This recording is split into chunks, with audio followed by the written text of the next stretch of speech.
नमस्कार। आप लोगों ने देखा होगा, हम लोग जब भी अपनी ज़िंदगी में किसी व्यक्ति से मिलते हैं तो कुछ लोग उसमें ऐसे होते हैं जिनसे मिलकर हम बहुत खुशी महसूस करते हैं। हमको ये लगता है कि ये जो व्यक्तित्व है ये हमारे मन को बड़ा प्रभावित कर रहा है। कहने का मतलब ये कि वो हमारे दिमाग पर एक छाप छोड़ जाते हैं। क्यों होता है ऐसा? ये होता है उनके व्यक्तित्व की चुंबकीय शक्ति के कारण। यहाँ मैं किसी सुंदरता की बात नहीं कर रही हूँ, ना किसी रंग की बात कर रही हूँ। ये बात होती है उनके व्यक्तित्व में छिपा हुआ ऑरा। ऑरा मीन्स जो उनके शरीर से पॉजिटिव रेज निकलती हैं, वो हमारे आसपास के वातावरण को, या जो व्यक्ति आपसे बात कर रहा है उसके आसपास के वातावरण को प्रभावित करती है। और जब आप उसके संपर्क में आते हैं तो वो आपको इफेक्ट करता है। ऐसा क्यों होता है? हम क्या कर सकते हैं इसके लिए? अगर आपको लगता है कि हमारे व्यक्तित्व में भी कुछ इसी तरह का चुंबकीय आकर्षण पैदा हो, तो विशेषकर मैं विद्यार्थियों से ज़रूर चाहूँगी कि अपनी स्कूली शिक्षा प्राप्त करते करते वो कुछ छोटे छोटे से प्रयास ऐसे करते जाएं जो उनकी ज़िंदगी को बड़ा आसान बना देंगे, उनके व्यक्तित्व को बहुत सकारात्मक ऊर्जा से भर देंगे। हमेशा की तरह आइए, मैं अपनी बात एक कहानी से शुरू करना चाहती हूँ। एक शहर में माता पिता और उनका एक बेटा, मतलब हस्बैंड वाइफ, अपने बच्चे के साथ रहते थे। दुर्भाग्य से एक घटना घटती है और पिताजी का देहांत हो जाता है।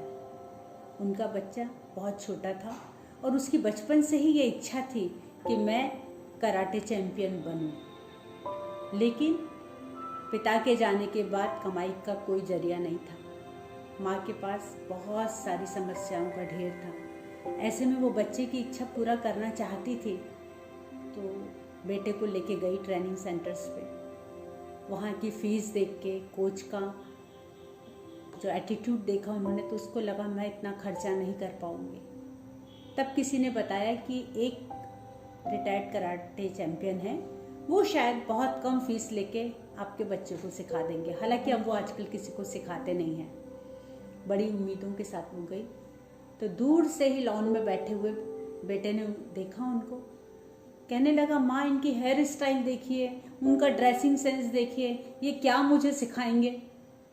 और बिना मिले दौड़ के वो आ जाता है। माँ भी लौट आती है, मायूस हो जाती है। कुछ दिन ऐसे ही बीतते हैं। फिर एक दुखद घटना घटती है और एक एक्सीडेंट में बेटा अपना एक हाथ खो देता है। उसके बाद बच्चे के डिप्रेशन की कोई सीमा नहीं। माँ सोचती थी मैं कमाने जाऊं, अपने बेटे का ध्यान रखूं, उसकी मन स्थिति को संभालूं, क्या करूं। जैसे जैसे बेटा ठीक हुआ तो उसने फिर एक और कोशिश करनी चाहिए कि जैसे भी हो, मुझे जितनी मेहनत करनी पड़े, मैं अपने बच्चे को कराटे की कोशिश करवाती हूँ सिखाने की। लेके जाती है, उसे देखते ही सभी ने मना कर दिया, बेटा अब आप कैसे सीख पाओगे। तो माँ का दिल, उसने फिर एक बार सोचा कि उन्हीं के पास चलती हूँ जो रिटायर्ड कराटे चैंपियन है। बेटा इस बार कुछ नहीं बोल रहा था। उसको तो सब तरफ से मानो ऐसा लगता था कि मैं किसी अंधकार से घिर गया हूँ। माँ को बिना कुछ कहे माँ के साथ वो चल देता है। जैसे ही माँ उनके पास लेके जाती है तो वो तैयार हो जाते हैं। बोले ठीक है बेटा, आप कल से आ जाइए हमारे पास। अब बेटा जाने लगा। थोड़ा उसका मन लगा कि चलो रूटीन से हटके मैं कुछ कर रहा हूँ। दिन बीतते गए, लेकिन उसके गुरुदेव उसको केवल एक ही स्टाइल सिखा रहे थे। वो बोर होता था, चाहता था उनसे पूछूं, कुछ बात करूं, लेकिन फिर लगता था अगर इन्होंने भी मुझे मना कर दिया तो मैं क्या करूंगा फिर। तो इसलिए बस वो चुपचाप दिलो जान से सीखता जा रहा था। साल भर बीत गया, 2 साल बीत गए, परेशान हो गया। आखिर में एक दिन बड़बड़ा रहा था कुछ काम करते हुए, इतना समय बीत गया है, मुझे अभी तक कोई दूसरा दाव ही नहीं सिखा रहे हैं। मैं कितनी कंपटीशन में भाग लेना चाहता हूँ, मैं ये करना चाहता हूँ, मैं वो करना चाहता हूँ। गुरुदेव ने उसकी बात सुन ली। मास्टर जो थे उसके, एक दिन उन्होंने आए और बोले, मैंने तुम्हारा फॉर्म भर दिया है और कल तुम्हारा मैच है। बेटा मन में रात भर सोचता रहा, एक तो दाव सीखा है मैंने, कुछ तो सिखाया नहीं है। ठीक है, उतरता है वो मैदान में। और जीत जाता है, उसकी खुशी की कोई सीमा नहीं रहती। घर आता है, फिर अगली बार जाना शुरू करता है कि शायद अब गुरुदेव कुछ सिखाएंगे मुझे। फिर वही का वही, फिर समय बीतता है, एक ही दाव सीखते सीखते बोर हो जाता है, लेकिन क्या करूं, कहीं जा तो सकता नहीं। उसके बाद उसके गुरुदेव फिर एक बार आके बोलते हैं, आज तुम्हारा मैच एक और है, लेकिन इसके लिए हमें बाहर जाना होगा। वो फिर जाता है और संयोग से उस मैच में भी जीत जाता है। ऐसे करते करते जब 2-3 बार वो जाता है और हर बार जीतता जाता है, तो एक दिन गुरुदेव कहते हैं, कल तुम्हारा इंटरनेशनल लेवल पर मैच है और तुम्हें चलना है। और आप देखिए, उस दिन भी संयोग कहिए या जो भी उसके गुरुदेव की तैयारी थी, वो फिर जीत जाता है। जीतने के बाद शील्ड लेके जब वो तालियों की गड़गड़ाहट के साथ बाहर निकलते हैं, अब गुरुदेव भी चुप और वो बच्चा भी चुप, और दोनों धीरे धीरे चले जा रहे हैं। उस बच्चे से रहा नहीं गया। वो कहता है, मास्टर आज तो आपको एक बात मुझे ज़रूर बतानी पड़ेगी, आप मुझे कुछ कहेंगे तो नहीं, डांटेंगे तो नहीं? बोले, हाँ हाँ पूछो, क्या बात है? मैं जीत कैसे गया?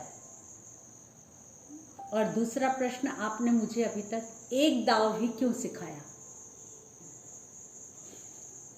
बोले, आओ इधर बैठते हैं, जाके बैठते हैं।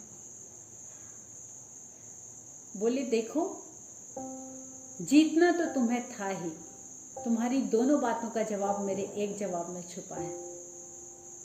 मैंने तुम्हें जो दाव सिखाया है, उस दाव को अगर आपका प्रतिद्वंदी आपको गिराना चाहता है, तो उसको आपके दूसरे हाथ को पकड़ के आपको पलटी देना होती है।